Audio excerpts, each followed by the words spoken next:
Hello, my name's Charlotte and I'm one of the co-directors for an organisation called Lookout.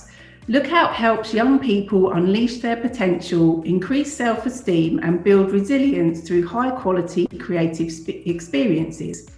We work with creative artists and deliver art experiences, hands-on workshops, talks and one-to-one mentoring.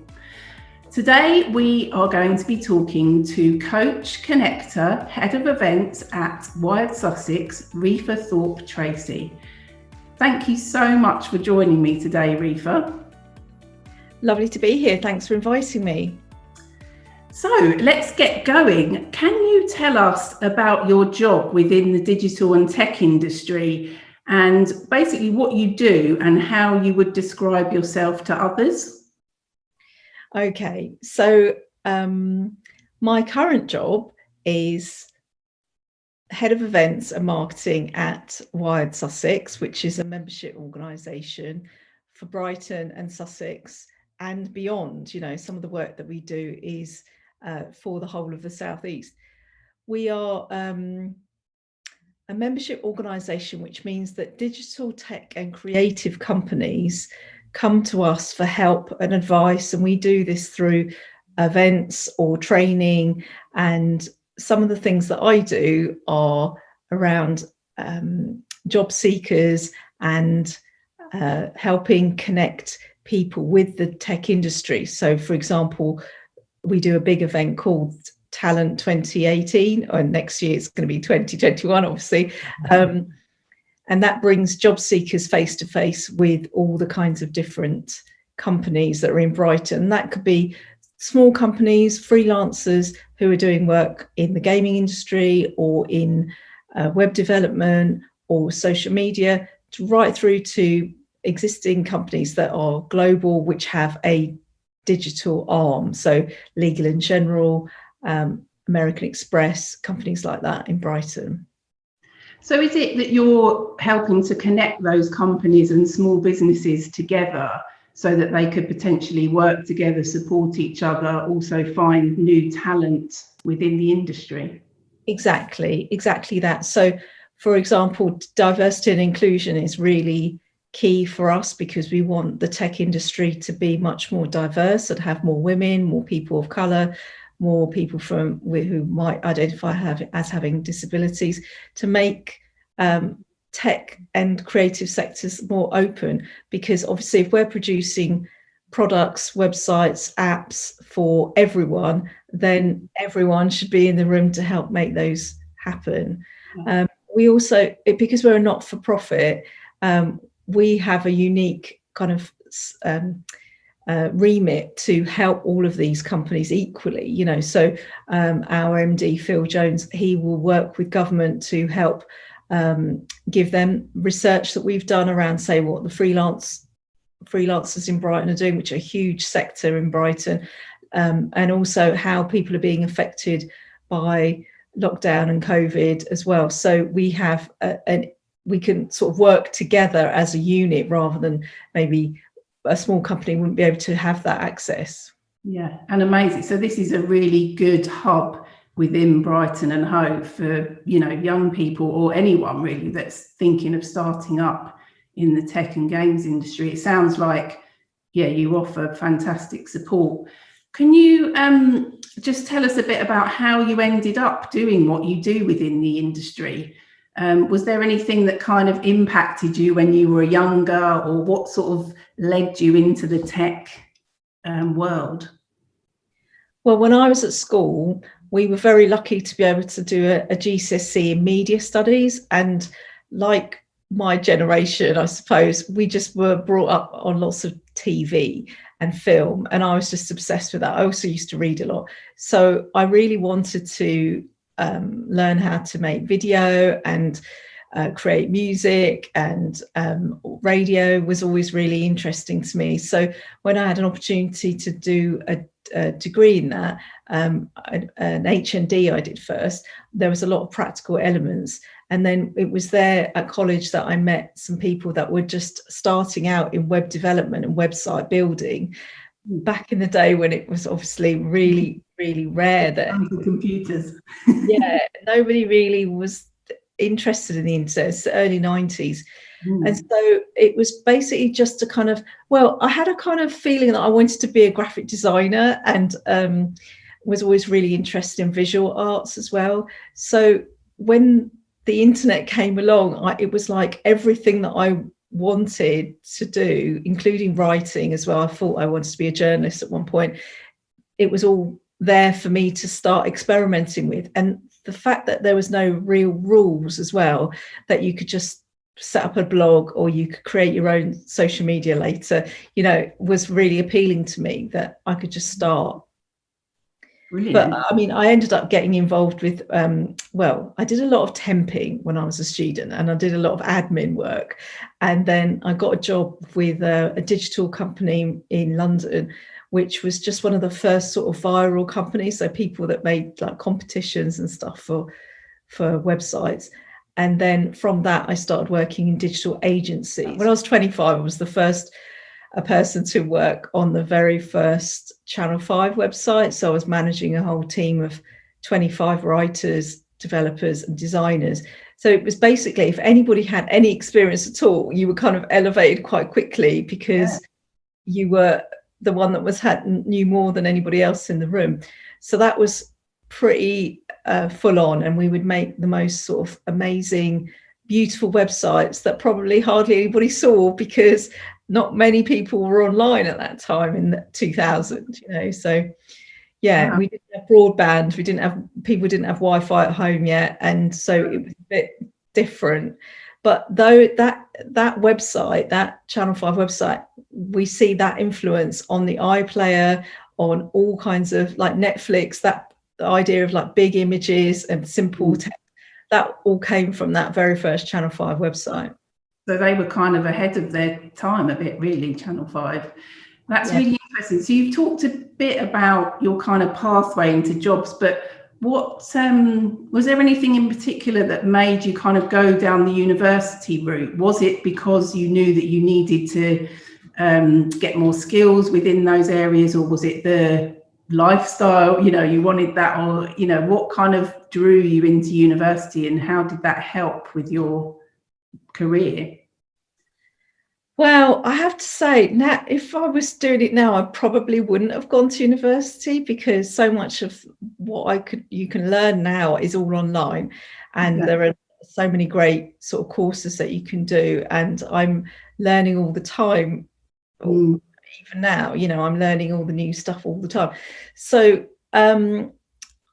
basically, I think it was drilled into me as a youngster by my parents. My sister did law at school, and all my family were much more traditional, sort of like teachers or doctors or lawyers, you know. So it was almost expected that I would go to university, and I had it in my head that I would go to what I thought was, you know, prestigious arty university like Goldsmiths, or go to Sussex and live on a campus. And it all seemed very like what I expected in films. In the end, I went to Richmond upon Thames College to do my A levels, which was a good hour and a half like commute from where I lived, where my school was just around the corner from me. Looking back, that felt like a bit of an odd time for me, you know. And I took a year out to retake my A levels, and then another year felt like too long for me to wait until going back to apply. So what I did was I took an H&D course, which was marketing and advertising, business studies, really, with these sort of elements of video production, radio production, and desktop publishing, which was where the first website stuff came from my point of view. And if it hadn't been for doing that course, then I wouldn't have been introduced to web design in the first place. Okay, interesting. So you kind of went down a different path, but ended up doing, you know, finding what you really loved within that. And then I ended up having to do an extra year. So I ended up doing like a 4 years at university, an extra year to change that H&D into a degree. And what I was doing at the time was working in a marketing department full time. So I ended up doing that second year conversion into a degree in my spare time, which was a killer. So, I really appreciate that people who go to university now have to work because they've got all their fees to worry about as well, which when I was at university, we didn't have to work, and we took it for granted, really, that we got grants and fees paid for. Absolutely. And I think you said that just a minute ago, you said that, nowadays you probably wouldn't go to university. So have you got any advice or tips on how young people who are thinking about getting into this industry, how should they go about it? Are there any networking, what could they tap into now to help them on that path? Well, there's lots more initiatives now than ever before. So one of the ones that I really rate is there's various different companies, but one that I do know of in Brighton is called Creative Process, and they do a 3-week course for anyone. It's designed for people straight out of school. It's like an apprenticeship scheme where you get trained into Photoshop and social media marketing and loads of different things to do with stuff that you probably already know, but it gives you a certificate at the end of it. And I know that some university graduates go and do that course if they've got 3 weeks of spare time. The way that they were doing it before lockdown was you actually physically went to the space and sat down at a computer, and it was like face-to-face teaching. So I'm not sure how they're doing it now, but I'm sure they're doing it online and it's all going smoothly. And the other things that you can do, like if you're interested in making games, then there are platforms like Unity that are open source that you can experiment and try making games. Or if you're interested in web development, just make some websites. I mean, these days it's so easy now, or graphic design courses. And those people who maybe are in mobile app like development, it's really easy now to sort of just talk to your peers online, get involved with different networking groups online, just follow people as well that you might be interested in working with. So say you wanted to work for one of the big companies in Brighton, have a look on LinkedIn. That's another networking place. Might be a bit dry for some people, but I always think that you can't start early enough collecting like references, testimonials from people. But the main thing is start doing your own personal projects, whatever field you're in. If you're an illustrator, start creating a portfolio. If you're interested in social media marketing, start with all your different socials, start making them look pro. And lots of people start off as freelancers and creating their own sort of brand. So there's so much more resources around that. That's great advice. Like you said, building up a portfolio and a record of the work you're doing and just connecting with people. And it's great that people are open and want to support and, just give advice. And that's really good. What do you enjoy most about your job? So one of the other things that I do is I created a network for women in tech in Brighton. So that was about nearly 10 years ago now. And what I really enjoyed about doing that was creating events. And before that, I was a digital project manager, as I mentioned. So it was around bringing people together, a team of people, motivating them, helping them to create really good work. And so it just translated naturally into creating these networks and communities. So that's what I really enjoy now, is creating these networks and communities. But I just love the whole digital sector. It's creative, it's buoyant, it's constantly moving forward. It just appeals to me in loads of different ways. So I always feel like I still am a woman in tech, even though I coach people, and I still love the fact that in Brighton it is a very much of a community feel, that people still want to collaborate and work together across different disciplines, across different sectors, and within companies that can still be really innovative. At Wired Sussex, although that one part of the business is around membership and global government initiatives, we also have this huge thing that we call the Fuse Box, which is all loads and loads of different VR, virtual reality, immersive tech, 3D spaces. And of course now, because so many of us can't be in person at events, we're utilizing so much of that virtual reality stuff, you know, in ways that we never thought possible, because we're working with artists, visual artists and all kinds of other artists to incubate them and create new products and new things for people to play with. Wow, yeah, that's really great. And like you say, the innovative side of it is brilliant, and especially now, you know, it's probably pushing forward quicker and quicker than it would have done, as many areas are within creative industries, because we have to adapt and change how we're working. Is there any kind of particular traits that you think people need to have to be successful within this industry? You know, you don't have to be a technical person in order to work in tech. You know, often we really need to, a lot of us who work in this industry, we need to cultivate our social skills, our presentation skills. You know, a lot of what I do is stuff like this. You know, I stand up in front of people explaining, I've done this my whole life, explaining to clients who might not know enough about the technical aspects of how 5G is going to work. You know, we're doing some projects now around like how that's going to work, how that's going to create a whole new world. So imagine if you're doing something on the other side of the world and you're playing a game with someone on the other side of the world and there's no kind of lag time at all. It could be as easy as this, having a conversation. You know, all of these things is like, how do we communicate? And so communication skills, things that people would sometimes think is soft skills, presentation skills, public speaking is always an interesting one as well. But writing and communicating and just being able to be confident at talking to people, it's something for us of the other generations to be mindful of, and not to feel like, you know, like now we're having to learn lots of different platforms. Like Zoom was a few months ago very different, very new to us all, but we all kind of adapted.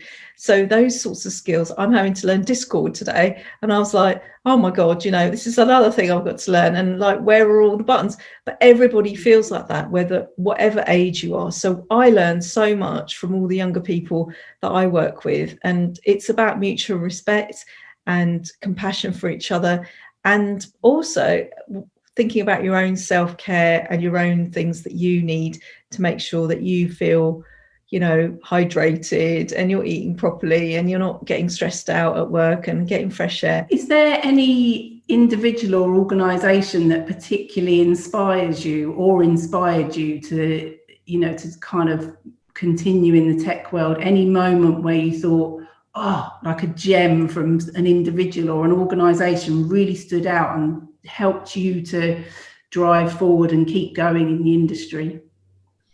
Well, yeah, I mean, when I wanted to find a group for me back in 2011, you know, whether that was a women in tech group or whether it was a project managers group, you know, somewhere I could go and just get some support, there wasn't anything. And rather than reinvent the wheel, I went to the She Says website, the global She Says website, and I found that there was supposed to be a group in Brighton, but it sort of fizzled out, and a few groups had fizzled out in Brighton around that time.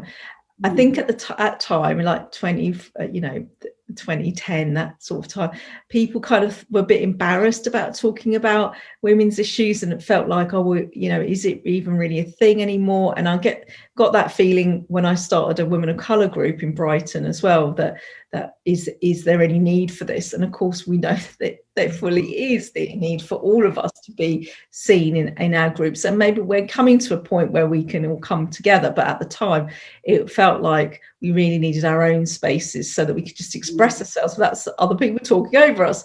So we had I went to the organisers in London, and they were just so welcoming, but I'd got to a place in my own career where I was feeling underconfident. So to have validation and have another woman to say to me, yes, you can do this, you can go ahead and put on some events. And it grew from like 50 people to 150 to 300 until we were like packing out the Salis Benny Theatre in Brighton, University of Brighton. And that was when people started to take notice. And before that, leaders in Brighton were a bit like patting me on the head and going, oh, there's Rifa with a little women's group. And then when they realised we had 2,000 women on the mailing list, then I was getting invited to be on boards like the Marlborough and the Lighthouse and Platform B.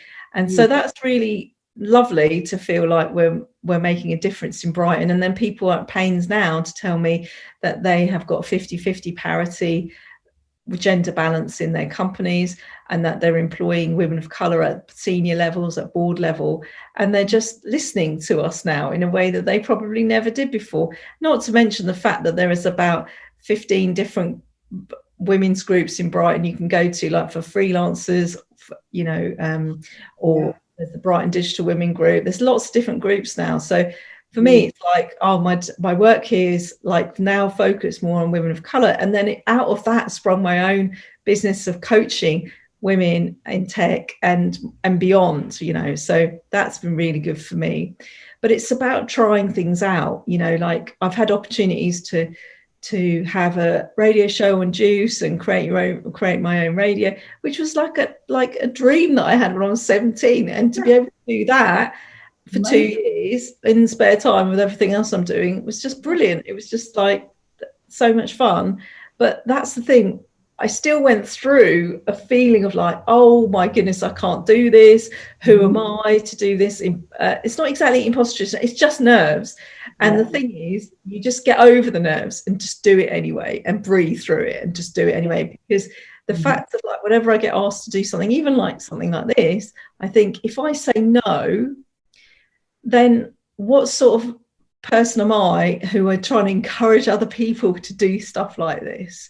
You know, I must do it because I want to inspire other people who are standing behind me, you know, and to know that there's like 2,000 women behind me saying, go girl, I got to do it, you know. So I want to encourage anyone who's watching this just to try it out. And don't talk to the people like possibly your family might not understand the stuff you're doing, or might think it's a bit weird that like you want to do you could make your whole business on Instagram if you wanted to, you know, or be a YouTuber. Just trying this stuff out can turn into a real actual job that you get paid for.